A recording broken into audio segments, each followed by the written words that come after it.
Welcome to the Redflex. Welcome to another episode of the Big Debate.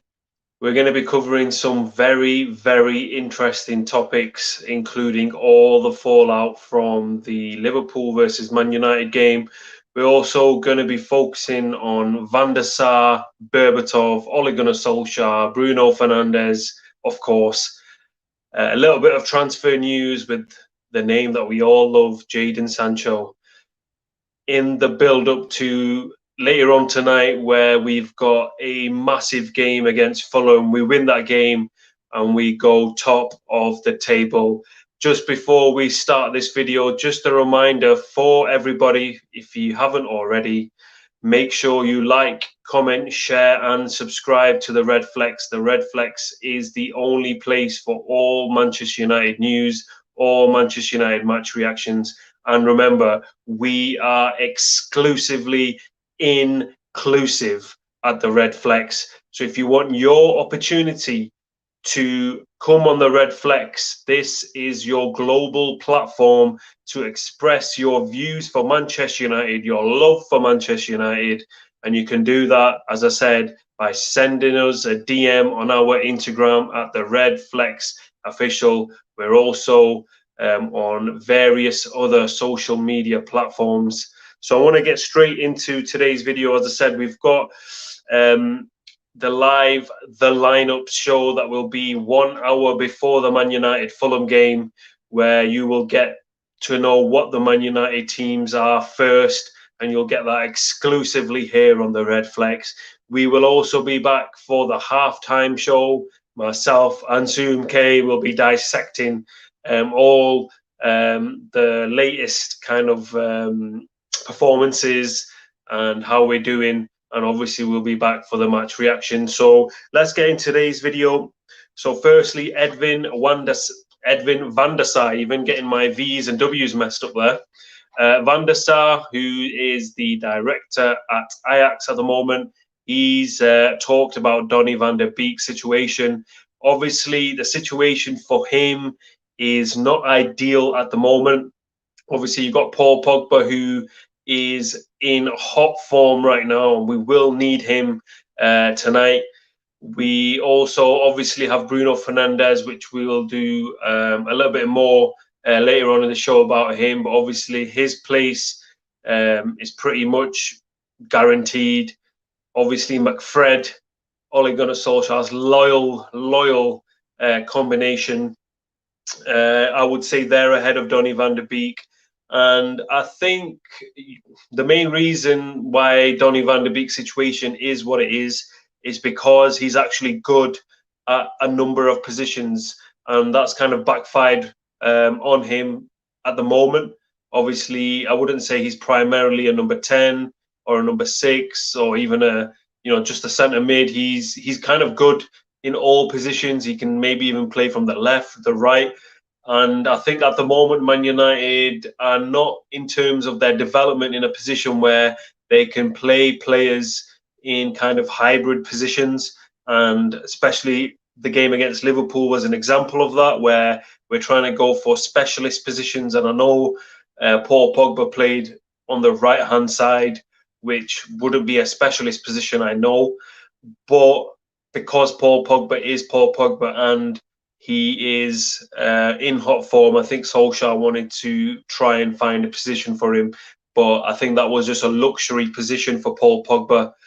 And I don't think you can have more than one at Man United right now in terms of where our development is. But hopefully in the next 12 to 18 months, we will see Donny van der Beek showing exactly what he is. He's a great possession player. He's great out of possession. He makes runs. He scores goals, and his talents are definitely something that we will benefit from, definitely. But at the moment, as I said, it is difficult. And it's what Edwin van der Sar kind of basically said, that there's no doubts in his ability, and he's very confident that he will show the world what he's made of. And at the end of the day, Man United are a big club. That's what Van der Sar said. And these are the problems that you have at the big club. And I kind of absolutely agree with what Van der Sar is saying. Next topic that I just want to move on is a topic that I have a lot of personal opinion on. Mr. Richard Keys. Where should I start with him? Historically, I would say his relationship with Andy Gray was probably one of the main reasons why we used to tune into Sky Sports previously. Once they left Sky Sports, I'd say for a number of years, was struggling in terms of replacing that duo. And then obviously BT Sport came on the scene. The presentation, the visuals that BT Sport did made Sky Sports life very difficult, on top of the fact that they lost the Champions League rights as well. A lot of people kind of thought, oh, wait a minute, you know, BT Sport look like the way Sky Sports do. They feel like the way Sky Sports do. They've got, you know, pundits, famous players, you know, Rio Ferdinand, Steven Gerrard at the time, Frank Lampard, all the big names.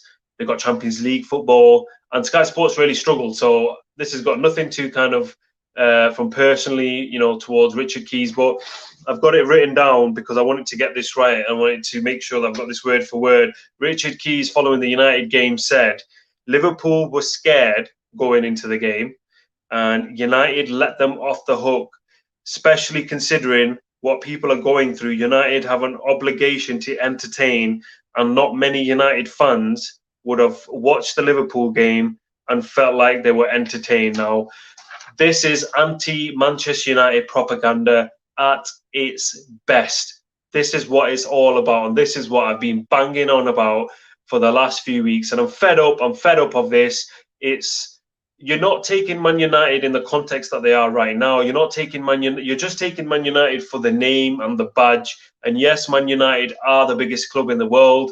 Man United are a name that are synonymous with football. But to suggest that Liverpool were going into this game scared, yeah, Liverpool were coming off, performances that they were not happy with. And let's not forget, they are the reigning, defending Barclays Premier League champions. So you have to respect Liverpool, regardless of the rivalry, regardless of the banter that we're having, regardless of all the hype that you've seen at the Redflex.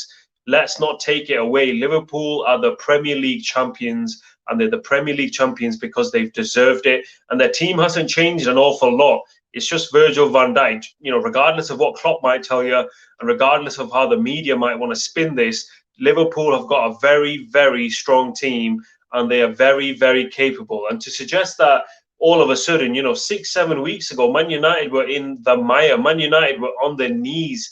Man United were about to sack Ole Gunnar Solskjaer. Let's not forget that, for a moment. So in those 6-7 weeks, Manchester United have somehow, some way, have got to the top of the table, and myself included. There's no one more happy than myself, that Manchester United are top of the table. But for a second to assume that we're now going to go into this game and think, actually, let's go into this game and let's absolutely destroy Liverpool. Unfortunately, that's not going to happen. And I think any sensible footballing fan will recognize this. Quick comments, Riaz. Thank you for your comments. Yes, Kasim, Flex Master. Appreciate your support, Riaz, as always. Hopefully, we'll see you on the Red Flex very soon. So, going back to what I was saying, Man United are not in a position where they're going to go to Liverpool and absolutely destroy them. Tell me a team in the last couple of years that have gone to Liverpool and have done that. Man City, who supposedly are the greatest team since the slice of bread was created in this country. Even they go to Anfield and play two defensive midfielders. Even they adopt their tactics. Guardiola doesn't do that often. He's done it against us and he's done it against Liverpool. There's no team that has gone to Liverpool and destroyed them from minute 1 to the 90th minute. And I think it's comments like this. I don't know whether it's comments to cause a stir, because it's definitely caused a stir with myself, or it's actually Richard Keys coming out with his anti-United stuff. I think it's the latter, and I've had just about enough of it. So if it continues, I'm going to call it out, and the only place you can see it is on the Redflex. Again, some related stuff to do with Liverpool. Jurgen Klopp himself, who's shown his true colours over the last few weeks, because Liverpool have been struggling. I never accepted for a second that Jurgen Klopp was this, this great character, this larger than life character. I never took it. I never accepted it for 1 second. This is the real Jurgen Klopp. You know, his interview with BT Sport not so long ago, his responses in the press conference, him trying to influence the referee. This is the Jurgen Klopp. You don't make assumptions about how a person is when they're winning. When they're winning, they're the greatest person on earth. They will give you the version that everybody wants them to see. And when things hit the fan, that's where you see what kind of character, what kind of personality you are. And this is Jurgen Klopp. So, you know, this love affair for Jurgen Klopp, oh, he drinks, he dances, he's such a, you know, he's such a laugh. No, it's wrong. He's just like everyone else. He's insecure, he hates losing, and that's the facts. He's not this great magical mythical character. Not for me, and it's not riding with me well, and I will call it out if I need to call it out. A little bit of transfer news as well.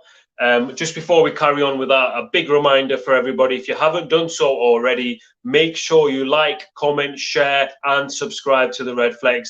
Give people the opportunity to make a decision of whether they like the Redflex. And I am 150% sure that if people are made aware of the Redflex, they're made aware of why we created this channel, what we're trying to do, and how we are different. We are a global community, and give that opportunity to people, you know, to see and understand what we're doing. And I'm so confident that the Redflex is going to continue to grow, and the Redflex will be the biggest Man United fan channel in the world. We're also on Instagram at the Redflex Official, and we're also on Twitter. We're also streaming to Twitch, and we're also streaming to a couple of other social media websites as well. So we'll continue to try and get the Redflex to as many places as possible. So the little bit of transfer news that we've got is Jadon Sancho, a name that just does not go away and will not go away. The only way it's going to go away, I think it'll be the fitting end, is if Jadon Sancho crosses the T's, dots the I's, wears that, you know, United shirt and gets onto Old Trafford. But the latest news, as per Sky Sports, is that Man United are hoping to get talks started again in around springtime. So that is something definitely to watch out for. The right-hand side position is definitely a problem for United. We've tried so many people: Rashford, Martial, Daniel James, Mata, I think even Pogba in the last game, Van der Beek. So it's a problem position, and we need to get it fixed. And in order for us to make that next jump to become Premier League champions, and not only to become Premier League champions, because remember, you know, Leicester City have won the Premier League once in the last decade. Liverpool have won the Premier League once in the last decade. So this idea that all of a sudden, you know, that Liverpool are the benchmark, Liverpool are the end-all, be-all, Liverpool are the face that, you know, runs football, they're the main event. No. Liverpool have won the Premier League once. Leicester City have won the Premier League once. Man United have won the Premier League once, you know, in the last decade, in the last 10 years. Obviously, we're in 2021 now. But so Liverpool are not this finished article. They've won the Premier League once. Let's get that right. So to become Premier League champions is one thing, but then to have success that is sustained, where you're in a position to do championship after championship after championship, title after title after title, just like we did before, we've still got development. And in order to do that, we need a centre-back, we need a defensive mid, and we need a right winger. So I'm definitely on board with that. So that's positive. We're going to finish the show off just in some news in relation to Bruno Fernandes. Bruno Fernandes' performances recently have not been to the high standards that he's come in and he's, you know, achieved with Manchester United. Let's not forget where Manchester United were. You know, Man United lost 2-0 against Burnley. A very, very shocking defeat, if you ask me. Even in his first game, we drew 0-0 against Wolves. And it's Bruno Fernandes who's made the difference, where we now beat Wolves in the last minute. Yeah, he didn't score, but he plays a massive role in why we're now changing those 0-0s into 1-0, and why we're changing the results against the lower teams that we notoriously suffered with in the last few years. We're now changing them into where games we're coming off and thinking, oh, we only beat them 1-0, we only beat them 2-0. That arrogance, that ego, Bruno Fernandes has restored in Manchester United. I need everybody to remember that. So obviously now Bruno Fernandes is getting a lot of stick oh, Bruno Fernandes gets all this credit, Bruno Fernandes does this, Bruno Fernandes scores all these penalties. And I honestly think to myself, these guys, either they're trying to do the hard sell, which if they are, then I completely appreciate it, because I'm all up for trying to sell, you know, your business and your brand, and you want people to put eyes on yourself. So I fully understand that. But I genuinely don't think that's the reason why they do it. It's pure stupidity and nonsense. And you really think, are these people really involved in football that they don't understand? Yes, Bruno Fernandes came in and did a great job. Yes, Bruno Fernandes scores lots of goals. Yes, Bruno Fernandes does lots of assists. But Bruno Fernandes is a human being. He's not able to continue with this level of performance. It's only natural that the performance is going to come down. No, that doesn't mean then that Bruno Fernandes is a terrible player. That doesn't mean that Bruno Fernandes is off it. It's just impossible to stay at one level. And I think anyone with a little bit of, you know, nous, so a little bit of know-how or anything about yourself would understand that. So it really does get me going, like you can see. But the news in relation to that, I'll give you some stats. You know, this anti-Man United propaganda isn't going to stop. So they said Bruno Fernandes has played 6 games against the Big Six, the traditional Big Six this season. He scored 1 goal and has 0 assists. Yes, okay, that's fine. I can accept that. But last season, we had a fantastic record against the top 6, a brilliant record against the top 6. Where did that get us? Did it get us a trophy? Did we win the Premier League?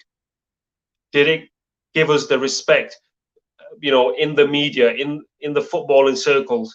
The answer to all of them is no.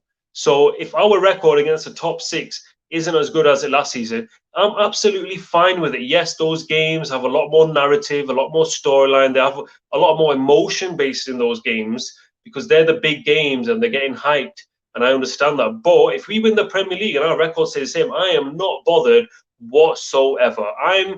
I believe football is about trophies. Football is not about finishing second. It's not about finishing third. And it's definitely not about, oh, that team plays pretty football. That team plays great football.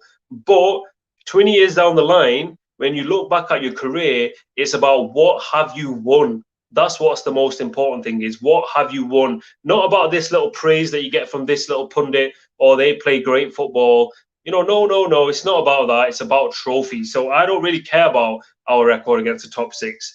If we're not winning Premier Leagues and our record isn't great, then yeah, we can have a conversation. But at this moment of time, we win our game, we go top of the table. So that's the only thing that matters. Ole, as well, in his press conference, I believe yesterday, he's also come out and said that Bruno Fernandes is not tired, because obviously the media like to kind of work out and try and find out the answers. They won't sleep until they find the answer to their questions. Ole has stated that it's nothing to do with him being tired. It's just in the last few games, we've encountered teams that have a very distinctive style, in my opinion. Against Burnley, there were, you know, 2 banks of 4, even a back 5. So it makes it very difficult to implement your normal game style where Bruno Fernandes can get involved. Against Liverpool, again, we played a very distinctive style, which didn't really help Bruno Fernandes' game at all. So I've got no worries with Bruno Fernandes. And another person that doesn't have any worries with Bruno Fernandes is Berbatov. So Berbatov has come out and said, he's always said that a single player cannot change a team. ... I was wrong. So I personally like Berbatov because everything that he has to say, I always kind of, it sits well with me because I can understand where he's trying to come. You can tell that he's got a footballing brain and he understands everything. So for him to say this, he actually understands that it's very rare for a player to come into our country and do the things that he's done. So for him to say that backs up what I've got to say. I've got no problems with Bruno Fernandes. No Manchester United fan should have any problem to Bruno Fernandes. Every time we see Bruno Fernandes, we should be thanking him. We should tell him that we love him and we should tell him to continue what he's doing. We should not be criticising Bruno Fernandes whatsoever. The stuff that man has done is unbelievable. So if I see any Man United fan giving him stick, that is completely wrong. Stick by your players, especially Bruno Fernandes. That pretty much wraps up the big debate. Thank you so much for tuning in. We're going to be back with a lot of content later on tonight. We've got the lineups where we will break the Manchester United lineups and discuss what our thoughts are with that. That should be around 7 o'clock. I think the kickoff is 8:15, so it should be around 7:15, 7 o'clock. We'll be back with a halftime show. Myself and Soom K will discuss Man United's performance in the first half. Hopefully the game is done and settled already and we're 3-0 up, but let's see what happens. Then we will be back with the match reactions, the individual reactions, where myself, TV Loves Me, Harris and Abs will be back with our thoughts on Manchester United's performance. And let's hope Manchester United are sitting pretty at the top where we belong. Thank you for joining me. If you haven't done so already, make sure you like, comment, share and subscribe. But until then, stay safe and I'll see you again.